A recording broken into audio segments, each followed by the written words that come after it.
É um prazer, uma honra dar início a essa nova série do Instituto Direito do Planeta Verde, que é o vídeo curso. Né? E nessa oportunidade vou me ater ao dano moral ambiental na jurisprudência brasileira e principalmente nos novos julgados a respeito da matéria que vieram a consolidar uma nova conotação hermenêutica no que se refere ao dano moral ambiental. Bom, antes de mais nada, eu preciso deixar claro que o dano ambiental ele é transfronteiriço, cumulativo, invisível, transtemporal, quer dizer, demora para se configurar, às vezes imprescritíveis, ele tem um nexo de causalidade amplo.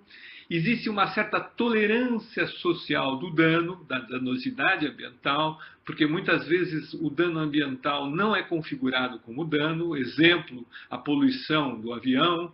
Ele é ambivalente porque é ao mesmo tempo um dano difuso, é individual.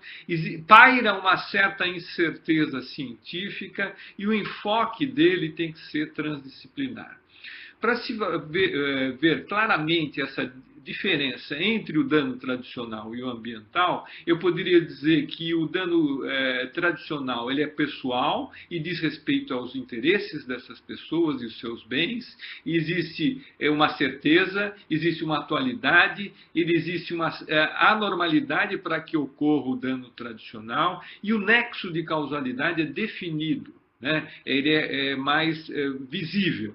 Já no dano ambiental, ele é um dano ecológico puro, é um dano reflexo ao mesmo tempo, existe uma impessoalidade porque são bens difusos, existe uma incerteza científica muitas vezes, o dano é residual, ele é futuro, ele é eventual, ele pode ser gradativo e o nexo de causalidade ele é amplo. Não é?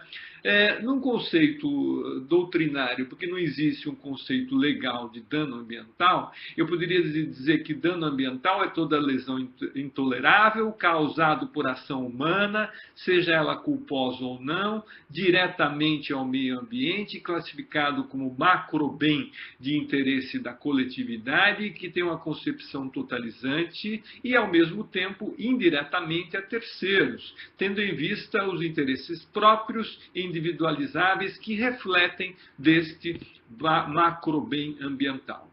Poderia dizer também que gravidade é um ponto essencial na questão do dano ambiental. Uma configuração do dano é a poluição atmosférica, que muitas vezes é uma poluição que atinge pessoas, mas pode também levar à chuva ácida, a efeitos transfronteiriços da poluição, a efeito estufa e assim por diante. Né? O que nós estamos reinterpretando é a proteção do bem ambiental. Agora vamos falar um pouco, basicamente, o que já está consolidado do direito brasileiro, ou da juridicidade do dano ambiental. A responsabilidade civil em matéria ambiental ela é objetiva ou por risco, e a reparabilidade é o mais integral possível, incluindo aí danos patrimoniais e extrapatrimoniais. E a jurisprudência predominante fala da imprescritibilidade da lesão ambiental e um afrouxamento do nexo de causalidade, inclusive com julgados falando da possibilidade de inversão do ônus da prova face ao princípio da precaução e da máxima da prudência. O fundamento legal é o artigo 225, parágrafo 3º, e também, vamos dizer, o artigo 5º, inciso 9º e 10º, todos da Constituição Federal. Aí, a nível infraconstitucional, nós temos a Lei 6938 de 81, em vários artigos, especificamente no que refere à responsabilidade civil, está o artigo 14, parágrafo único, e poderíamos também dizer que a Lei 7347 traz várias figuras em relação à reparabilidade do dano ambiental. Poderia dizer também que as dimensões do dano moral ambiental ambiental são do valor intrínseco da natureza, do valor social e do valor coletivo lato sensu.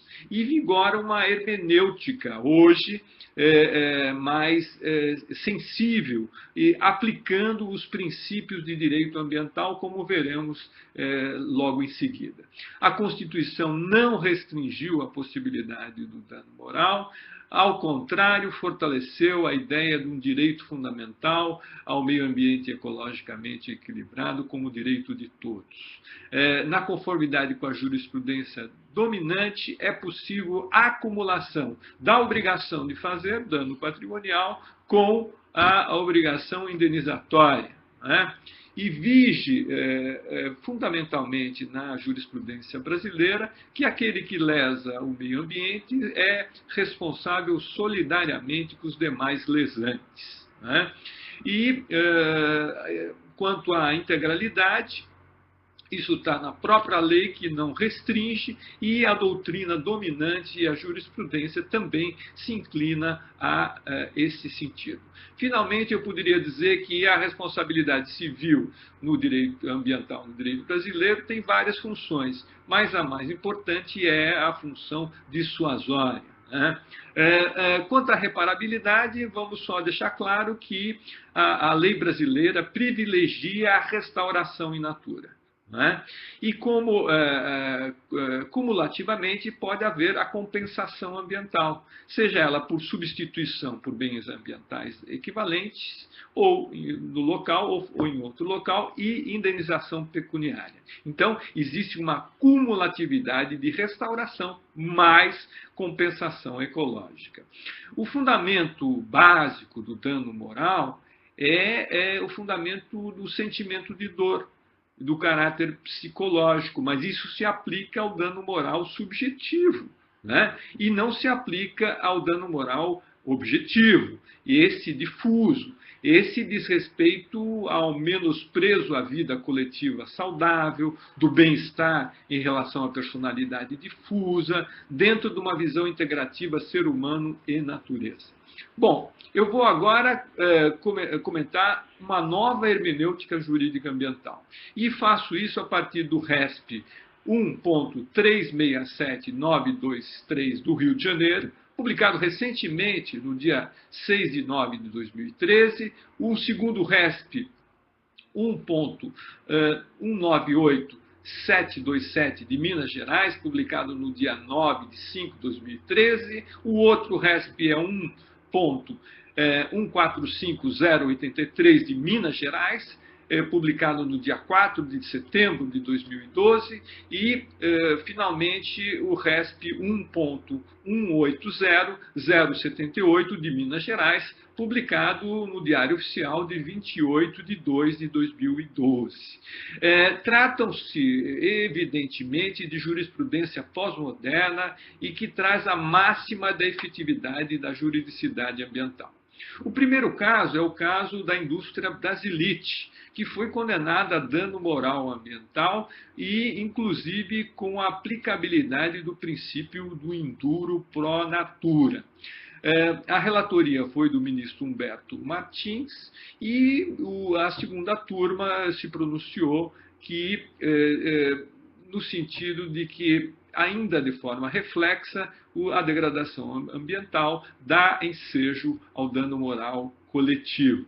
E haveria um contrassenso da admissão da ressarcibilidade do dano moral individual sem que se pudesse dar à coletividade o mesmo tratamento. Afinal, a honra de cada um dos indivíduos desse mesmo grupo é afetada e são possíveis danos extrapatrimoniais. Bom, qual é o argumento? É justamente o princípio do polidor pagador, então a hermenêutica jurídica própria, do usuário pagador, da reparação integral do dano e da aplicabilidade do princípio indúbio pro natura, com a ênfase no artigo 5º da Lei de Introdução ao Código Civil, né? No sentido que existem danos intermediários, residuais e morais ambientais. Bom, Esse caso, logicamente, ele faz referência a vários outros casos. E todos os outros casos tiveram como precedente um julgado do ministro Herman Benjamin, que, num caso de vegetação nativa, cerrado, sem autorização, permitiu a cumulatividade do dano patrimonial com a indenização. Isso foi no julgado do RESP 1.198.727. Da mesma forma, e quase coincidentemente, o RESP 1.147.083, também de Minas Gerais, que também tratava de vegetação, agora de preservação permanente, também utilizou a mesma argumentação no sentido principiológico e uma hermenêutica jurídica própria através de uma linguagem específica.